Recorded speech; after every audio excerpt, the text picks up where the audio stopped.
رمضان المبارک کا اخیر عشرہ یہ پورے رمضان کا لب لباب اور خلاصہ ہے۔ اخیر عشرے کی 5 طاق راتوں میں سے کسی ایک رات میں شب قدر یقینی ہے۔ چنانچہ ام المؤمنین حضرت ام عائشہ رضی اللہ عنہا فرماتی ہے، رسول اکرم صلی اللہ علیہ وسلم نے فرمایا، تحروا لیلۃ القدر فی الوتر من العشر الاواخر من رمضان، لیلۃ القدر کو رمضان کے اخیر عشرے کی طاق راتوں میں تلاش کرو، یعنی 21، 23، 25، 27 اور 29، ان 5 راتوں میں سے کسی ایک رات میں شب قدر یقینی ہے۔ شب قدر یہ صرف اس امت کو ملا ہے، پچھلی دنیا کے اندر جتنی بھی قومیں آئی ہیں کسی کو شب قدر کی رات نصیب نہیں ہوئی۔ اس لیے عزیز دوستوں اور ساتھیوں، ہمیں اس کی قدر کرنی ہے، اور صرف 5 راتیں جاگ کر اگر ہم نے اللہ کی عبادت کر لی تو ہم کو یقینی شب قدر مل گیا۔ شب قدر میں جو شخص عبادت کرتا ہے اس کی پچھلے تمام گناہ اللہ تبارک و تعالی معاف کر دیتے ہیں۔ چنانچہ حضرت ابو ہریرہ رضی اللہ عنہ فرماتے ہیں، رسول اکرم صلی اللہ علیہ وسلم نے فرمایا، من قام ایمانا و احتسابا، من قام لیلۃ القدر ایمانا و احتسابا غفر له ما تقدم من ذنبه، پچھلے تمام گناہ اس کے معاف ہو جاتے ہیں۔ شب قدر کی رات میں کوئی تہجد کی نماز پڑھتا ہے، یا قرآن کریم کی تلاوت کرتا ہے، یا مراقبے میں بیٹھا رہتا ہے، یا کوئی اور اللہ کی عبادت کرتا ہے سنت کے مطابق صحیح عقائد کے ساتھ اور اللہ کی رضا کے لیے، تو اللہ تبارک و تعالی اس کی تمام پچھلے گناہوں کو معاف فرما دیتے ہیں۔ اتنی عظیم رات ہے یہ، اور قرآن کریم کی ایک مکمل سورت شب قدر کے متعلق نازل ہوئی۔ چنانچہ ارشاد باری تعالی ہے، انا انزلناہ فی لیلۃ القدر، بے شک ہم نے قرآن پاک کو لیلۃ القدر میں اتارا ہے۔ لوح محفوظ سے آسمان دنیا پر اللہ تبارک و تعالی نے پورا کا پورا قرآن شب قدر میں اتارا ہے۔ پھر آسمان دنیا سے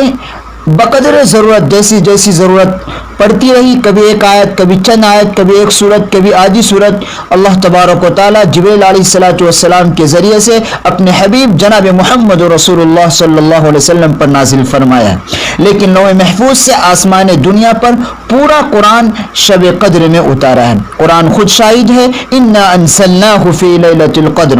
اللہ پھر سوال کرتے ہیں اپنے حبیب سے، وما ادراک ما لیلۃ القدر، اور آپ کو معلوم ہے کہ لیلۃ القدر کیا ہے؟ اللہ خود جواب دیتے ہیں، اللہ اکبر، لیلۃ القدر خیر من الف شہر، لیلۃ القدر کی رات، شب قدر کی رات یہ 1000 مہینوں سے بہتر ہے۔ یعنی ایک رات میں عبادت کر لینا، شب قدر میں عبادت کر لینا، یہ 1000 مہینوں میں عبادت کرنے کے برابر ہے، اس سے بھی بہتر ہے۔ خیر من الف شہر، اور 1000 مہینے تقریباً 80 پر 7 سال ہوتے ہیں۔ اتنے سال عبادت کرنے سے جو اللہ کی انعام اور اللہ کا قرب جو نصیب ہوگا وہ صرف ایک رات کے اندر عبادت کر کے ہمیں مل جائیں گے۔ اتنی عظیم یہ رات ہے، اس لیے ہمیں جو چند راتیں بچ گئی ہیں آج کی رات اور اس کے بعد جو چند راتیں آئیں گی طاق راتیں، اس میں ہمیں جاگ کر اللہ کی عبادتیں کرنی ہیں تاکہ ہماری مغفرت ہو جائے۔ یہ شب قدر ہمیں اس لیے ملا ہے، چنانچہ اللہ کے نبی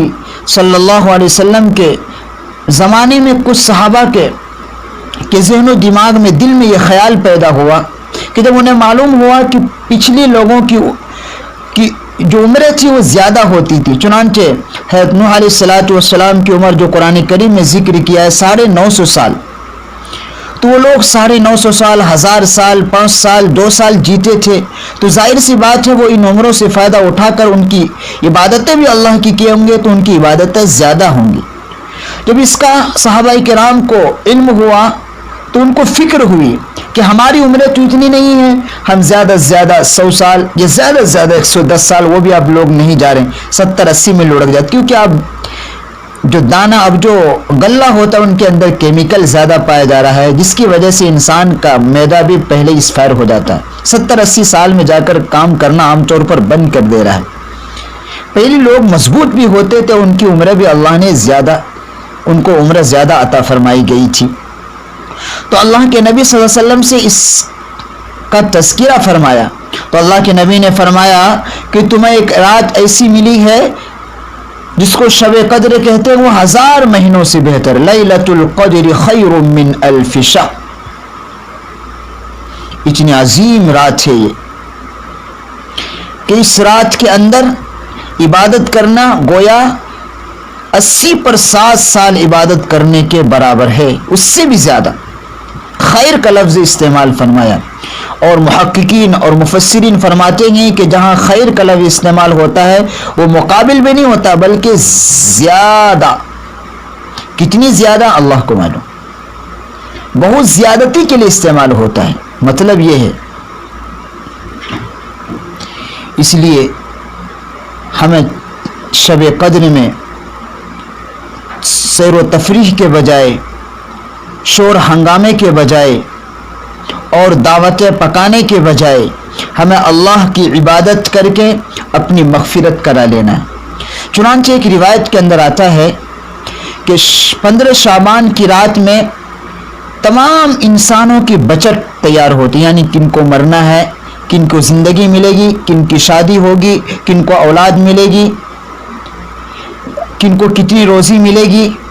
یہ سب، کن کو بیماری ملے گی، کن کو صحت ملے گی، اس کا بجٹ تیار کر کے اللہ تبارک و تعالیٰ فرشتوں کے حوالے کرتے ہیں، اور پھر شب قدر کی رات میں اس پر مہر لگا کر اللہ فرشتوں کو سپرد کر دیتے ہیں۔ تو یہ بیچ میں درمیان میں جو وقفہ ہے، جو وقت دیا ہے، تو علماء فرماتے ہیں، اللہ والے کہتے ہیں کہ اس میں اس لیے وقت دیا ہے کہ اللہ کا بندہ اللہ سے دعا کر کے اپنے لیے خیر کا فیصلہ کرا لے۔ انسان روزی کے سلسلے میں پورا سال مارا پھرتا ہے، تو کیوں نہ ہم ان تاک راتوں میں جاگ کر اللہ تبارک و تعالیٰ سے رو رو کر، گر گڑا کر مانگ کر اپنے روزی کے مسئلے کو حل کرا لیں گے، اپنی مغفرت کرا لینا ہے۔ نہ جانے ہم نے کتنے گناہ کیے ہیں، گناہ کر کر کے ہمارا دل سیاہ ہو گیا ہے، تو اللہ نے بہترین موقع ہمیں عطا فرمایا ہے کہ ہم راتوں کے تنہائیوں میں اٹھے اور اللہ کے سامنے